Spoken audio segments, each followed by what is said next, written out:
दोस्तों, खुदा ने चाहा तो मैं तुम्हें मंजिल तक पहुंचा दूंगा। मैं हूं विनोद कुमार। आप देख रहे हैं हमारा वेब न्यूज़ चैनल न्यूज़ परिवर्तन 24।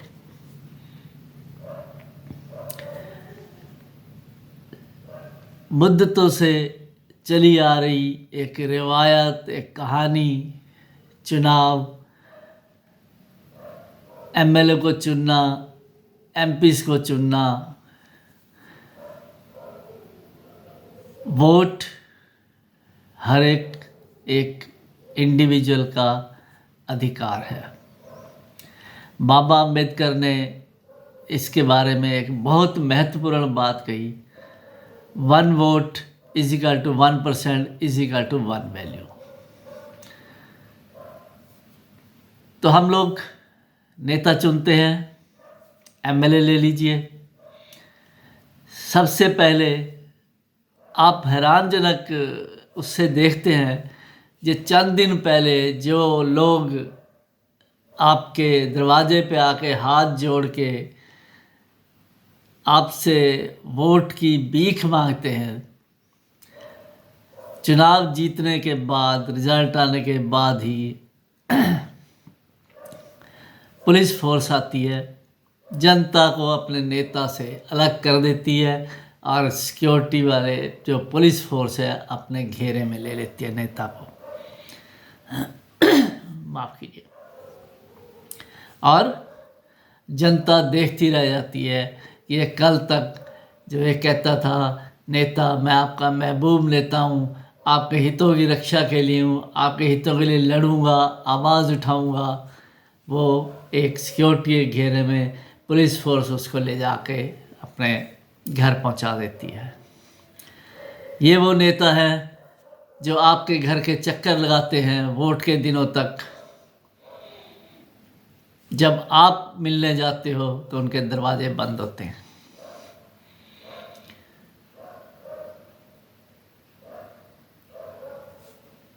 आप लोग इनके हाथ में कमांड देते हो, ये सोच के कि आपके जो हक हैं कानूनी आपको बड़े आराम से मिलेंगे, घर बैठे मिलेंगे और ईमानदार प्रशासन मिलेगा, स्वच्छ प्रशासन मिलेगा, पारदर्शिता वाला प्रशासन मिलेगा सरकारी दफ्तरों के अंदर।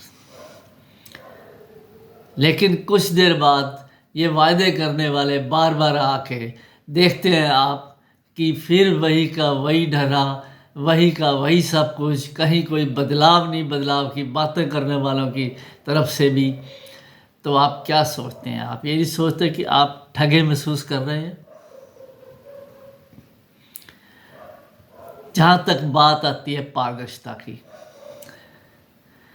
सरकारी दफ्तरों में पारदर्शिता 0 लेवल, और पारदर्शिता का ना होना करप्शन को आमंत्रण, करप्ट प्रैक्टिसेस को आमंत्रण।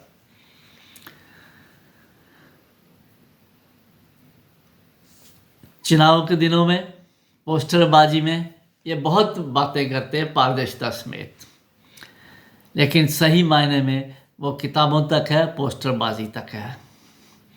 लेकिन कानून भी कहता है पारदर्शिता होनी चाहिए। राइट टू इंफॉर्मेशन एक्ट, लोक सूचना अधिकार 2005 ये कहता है कि पारदर्शिता होनी चाहिए सरकारी दफ्तरों में। लेकिन आप सोचिए, अगर पारदर्शिता हो गई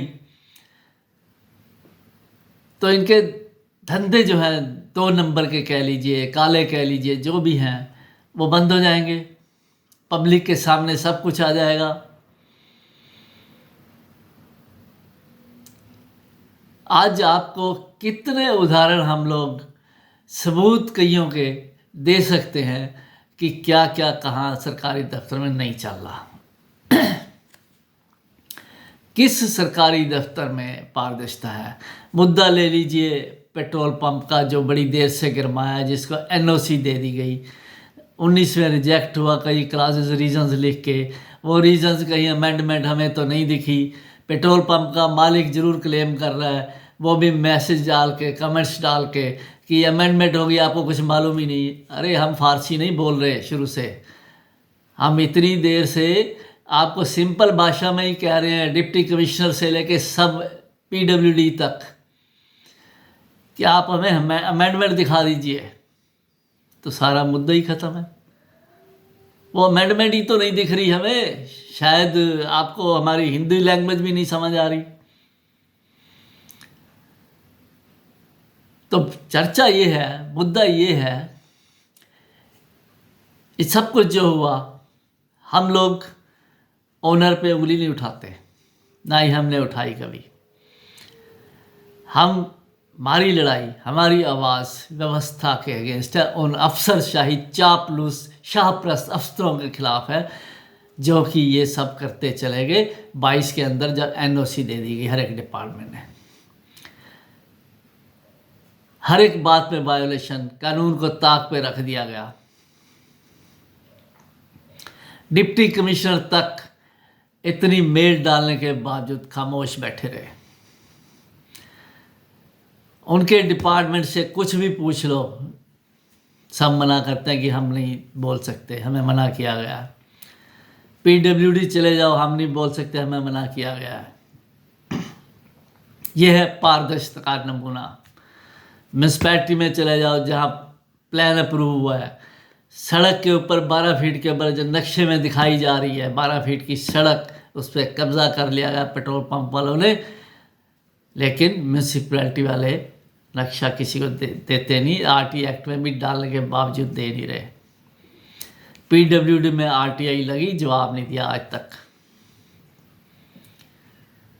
ये है पारदर्शिता।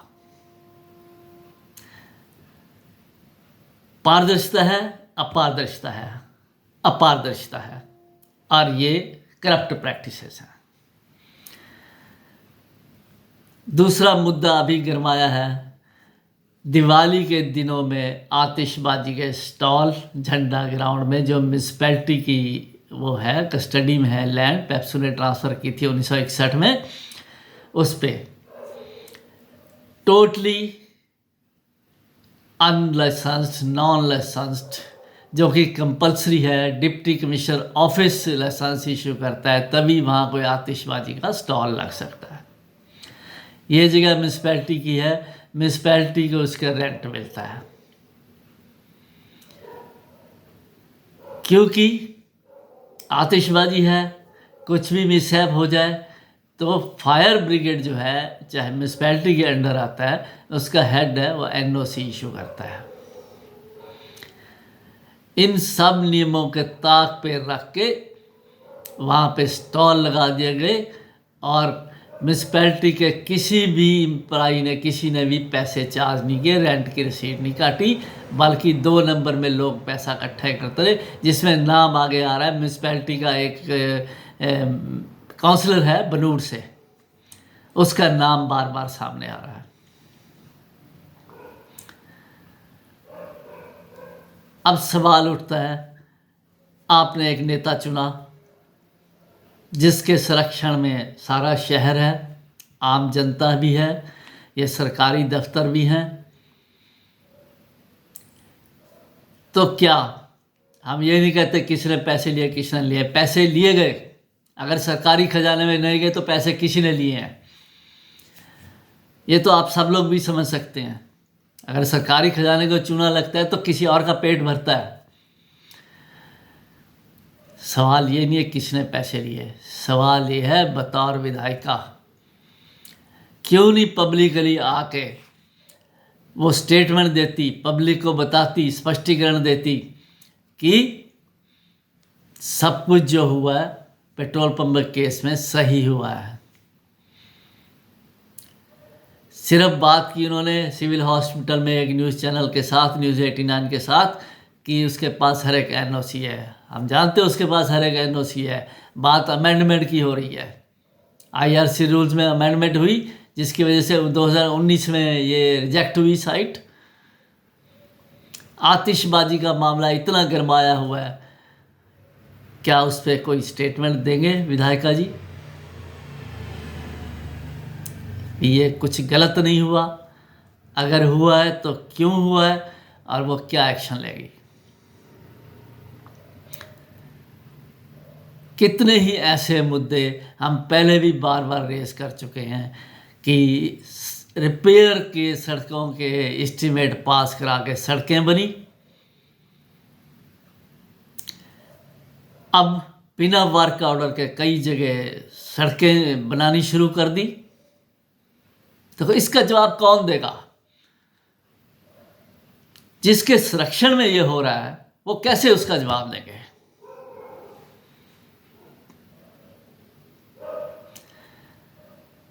ये जो आपने जो चुनते हैं, आप एक बस में सवार हैं और आपने ड्राइवर की सीट बैठाया है नेता को कि वो आपको सही सलामत मंजिल तक, यानी कि जो उस नेता ने आपसे वायदे किए हैं वो उनको पूरा करेंगे, आपका वेलफेयर सोचेंगे, आपका भला सोचेंगे, आपको कानूनी हक प्रशासन में एफिशिएंसी लाएंगे ताकि आपको कानूनी हक स्मूथली मिल सके, अपने आप मिल सके। लेकिन उस ड्राइवर की सीट के पीछे अगर लिखा है खुदा ने चाहा तो मैं तुम्हें मंजिल तक पहुंचा दूंगा, अगर सो गया तो मैं साक्षात तुम्हें खुदा से ही मिला दूंगा। तो दोस्तों आज के लिए बस इतना ही।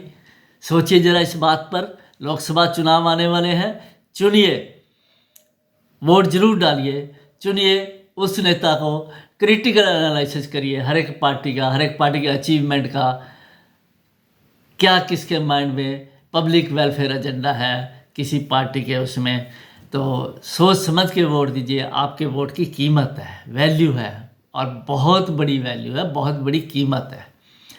नहीं तो अगले 5 साल आपकी कोई सुनवाई नहीं होने वाली। तो आज के लिए बस इतना ही। मैं विनोद कुमार, न्यूज़ प्रवर्तन 24 से। नमस्कार, शब्बा खैर, सत श्री अकाल, आदाब।